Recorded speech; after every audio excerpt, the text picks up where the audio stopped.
नमस्ते मित्रों। पाकिस्तान पर मुसीबतों का पहाड़ बढ़ते चला जा रहा है। ऐसे देखा जाए तो पड़ोसी पाकिस्तान हमेशा से ही हमारे प्यारे भारत को लेकर खौफ में रहता है और इस बार उसका खौफ है कि शायद भारत से कब्जाए हुए उसका तथाकथित आजाद कश्मीर फिर से भारत के पास लौट आएगा। आज से ठीक 75 साल पहले पाकिस्तान ने अपनी आर्मी भेजकर हमारे कश्मीर के कुछ हिस्सों को जबरन कब्जा कर लिया था और वहां के लोगों को अपनी हुकूमत का गुलाम बनाया और इस जगह का नाम दे दिया आजाद कश्मीर। अब पाकिस्तान को भला कौन समझाए कि आजाद लिखने या बोलने भर से केवल लोगों को आजादी नहीं मिलती। और यही वजह है कि आज पीओके यानी पाकिस्तान ऑक्युपाइड कश्मीर की जनता पाकिस्तान से आजादी की मांग उठा रहे हैं।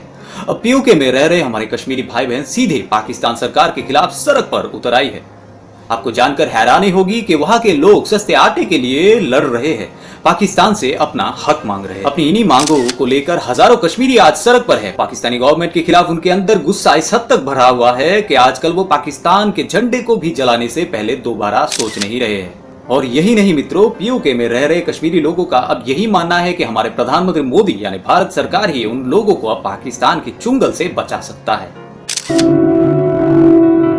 हम अपील करते हैं हिंदुस्तानी गवर्नमेंट से कि खुदारा नरेंद्र मोदी आओ और इस जुल्म से यहाँ निजात दिलाओ लोगों को।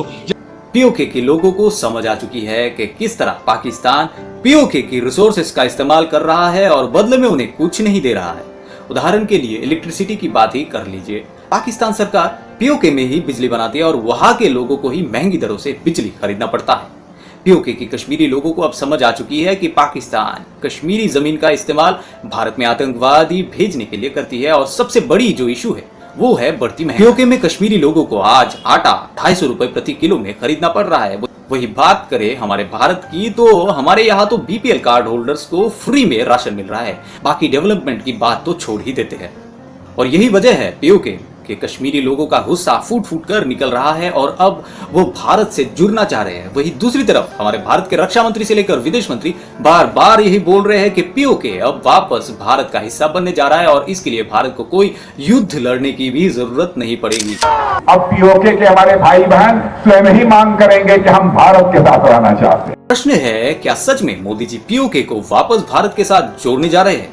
मुद्दे पर आने से पहले थोड़ा इतिहास की तरफ घूम के देख लेते हैं कि कैसे कश्मीर का हिस्सा पाकिस्तान में चला गया था। बात दरअसल 1947 की है। तब का भारत का मानचित्र आज के जैसा बिल्कुल नहीं था। भारत के उत्तर में स्थित जम्मू और कश्मीर तब एक आजाद देश हुआ करता था जिसका शासन था महाराजा हरि सिंह के हाथों में। लेकिन इन सब बातों से पाकिस्तान को कुछ लेना देना नहीं था क्योंकि उसकी नजर तब जम्मू कश्मीर को हथियाने पर थी। तभी तो पाकिस्तान के गठन के तुरंत बाद पाकिस्तान ने पश्तो कबायलियों की मदद से जम्मू कश्मीर पर चढ़ाई कर दी और देखते ही देखते जम्मू कश्मीर के बहुत सारे हिस्सों पर पाकिस्तानी आर्मी ने कब्जा कर लिया। और इसके बाद महाराजा हरि सिंह और भारत सरकार के बीच 26 अक्टूबर सन 1947 को ट्रीटी ऑफ एक्सेशन साइन होता है, जिसके बाद जम्मू कश्मीर उस दिन से भारत का हिस्सा बन चुका था। दोस्तों देखा जाए तो कश्मीर का जो हिस्सा पाकिस्तान ने कब्जाया हुआ है वो नौबत ही नहीं आती अगर भारत के तत्कालीन प्रधानमंत्री जवाहरलाल नेहरू जम्मू कश्मीर के महाराजा के पहली बार रिक्वेस्ट करने पर ही भारतीय सेना को कश्मीर भेज देते। यह उनकी अदूरदर्शिता का ही परिणाम है कि आज तक जम्मू कश्मीर जो लीगली भारत के साथ मर्ज हो गया था उसको नेहरू ने यूनाइटेड नेशन में ले जाकर अधूरा ही छोड़ दिया। इसके बारे में हमने एक डिटेल वीडियो पहले भी बनाया हुआ है, डिस्क्रिप्शन में इसका लिंक दिया हुआ है, आप जाकर उसे देख सकते हैं। कहते हैं ना, देर आए दुरुस्त आए। जबरदस्ती कब्जाई गई दूसरों की जमीन और दूसरों की जनता से भेदभाव ज्यादा दिन नहीं टिकता। तो अब मुद्दे की बात यह है कि क्या बीजेपी पाकिस्तान ऑक्युपाइड कश्मीर को फिर से बाकी जम्मू कश्मीर के साथ एकत्रित कर पाएगा या ये सिर्फ जनता को बहलाने के लिए किया गया एक खोखला वादा बनकर रह जाएगा? तो अभी के लिए विदा लेते हैं मित्रों। आप खुश रहिए, हमारा देश भी खुश रहेगा। जय हिंद।